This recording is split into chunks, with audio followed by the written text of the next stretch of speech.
It's home to some of the richest people in the world, and its gleaming skyline represents some of the biggest firms. But as Hong Kong prepares to mark 20 years since it was handed back from British to Chinese rule, there's growing tension over the city's wealth gap.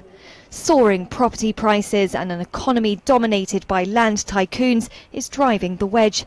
According to Oxfam, the richest 10% of households now earn close to 44 times more than the poorest 10%. We find that many Hong Kong poor people or elderly people living in very small cubicles or in subdivided flats in Hong Kong.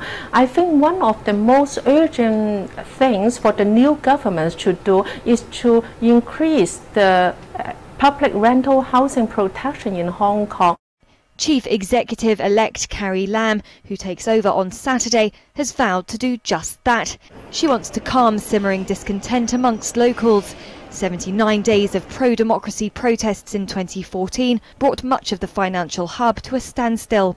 But she's got a tough job ahead. 2 million people live in subsidised public housing, and the waiting list is now over 4 years.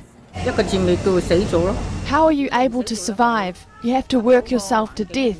If you don't work yourself to death, you can't cover living costs. The situation in Hong Kong is terrible.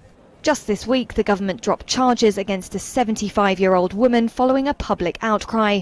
She'd been arrested for selling a piece of cardboard without a hawker licence.